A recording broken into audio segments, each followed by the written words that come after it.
Guys, I'm super excited to introduce our 45 White Oak residence. This is a development project for us in which we partner with Of Possible Architecture for the architecture of this home. And as you can see behind me, we're right in the midst of site work. And the goal here is really to redefine what is builder grade. This is going to be a single family home, a modern in aesthetic. But I want to talk to you about what was here and the considerations that we made in terms of the site, why we demolished the existing home, and why are we sitting here hammering feet upon feet of ledge. During the permitting phase, we actually reached out to the Wellesley Fire Department to see if they wanted to utilize the home for training. We know we're going to be demolishing the entire home. If we can give them the opportunity to have some live action training, why not take advantage of doing that?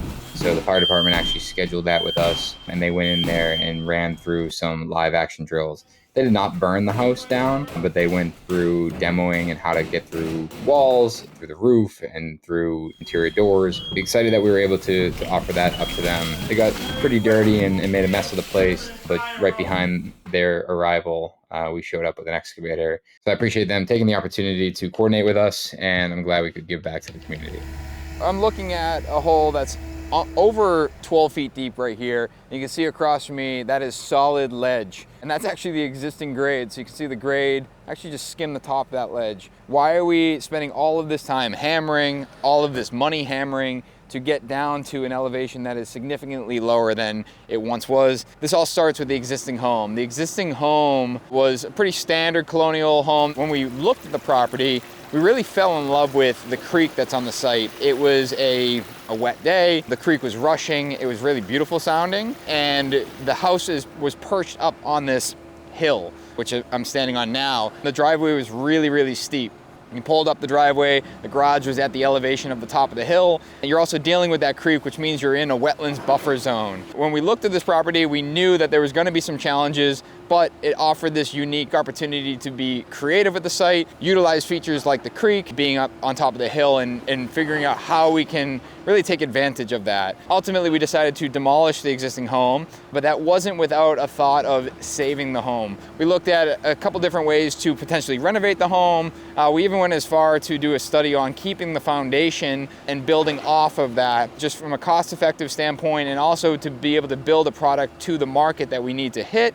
It just didn't make sense, so we ultimately removed it. Thank God we did, because when we demolished it, we realized that the foundation was actually not in great condition to support what we would have ended up building on top of it. So the garage being at the top of the hill really didn't make sense. We knew that that was going to be really challenging to sell a really beautiful home, but the garage was going to be really cumbersome to get into, especially in our New England winters. So we knew that we needed to lower the elevation of the garage, and in doing that, we actually removed the entire driveway and lowered that elevation down to almost the same elevation as the street. But by doing that, we uncovered all of this ledge. We have the Komatsu sitting there right now, cleaning up, loading trucks of ledge that's been hammered. And then you got the larger machine here with the hammer on it, which is an 8,000 pound hammer that's been hammering for the better part of 2.5 weeks now. It's unfortunate because it's an expensive cost to the project, especially when this is a spec for us, but ultimately we are committed to building the home as designed, so it's something that we have to figure out how we're going to offset on the back end. And as you work your way back here, essentially what we're making room for is not only an oversized 3-car garage that will be at the basement elevation, but also mechanical space in the back here, which will go all the way back to directly behind where I'm standing. What we have to consider here is we're hammering this ledge. How easy is it going to be breaking up? At the top, in a lot of spots, it broke up fairly easy, so we were pretty optimistic when we started. And of course, as we got down deeper, we were getting harder and harder ledge. Across from me, that's just solid. Unfortunately, it's not an area that will be exposed, because if that was next to the driveway, it'd be actually quite beautiful to just use that as retaining walls. Speaking of retaining walls, in the design of the driveway, you're going to approach that 3-car garage and have a retaining wall on either side of you.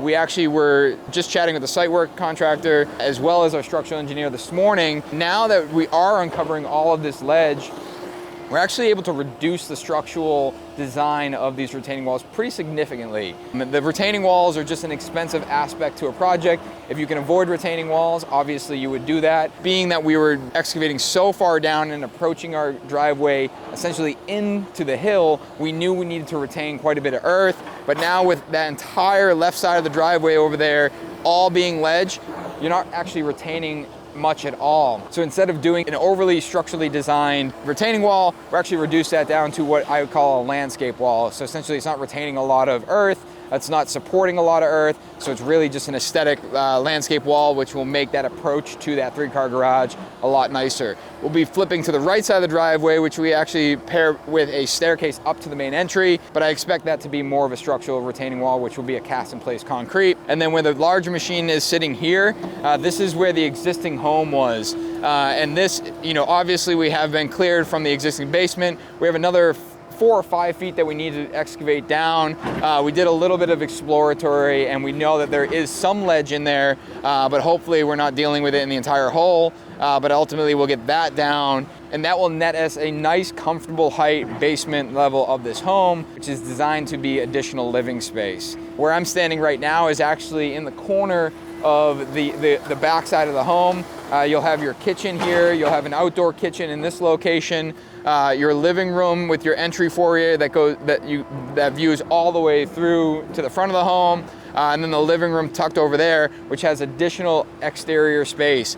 And that exterior space is really designed to capture the beauty of that creek when it's rushing through the side yard there. And then right here is just that backyard. So I know that we have some high spots here. I know we're gonna be dealing with ledge, and we're gonna look at that and kind of scrape the site and figure out how much we're gonna hammer and how much we'll leave to be part of the overall landscape. But we do want to give them some backyard here to enjoy other than just the outdoor spaces. One thing I mentioned in the beginning of this video is the fact that we're dealing with wetlands buffer zones. I'm actually really excited about the way this was designed. We actually were able to improve how we were impacting those buffer zones with the new design. So we've actually reduced the impact to the buffer zones, especially in the protection of those wetlands, which was a really great check mark when we went through that meeting and that approval process.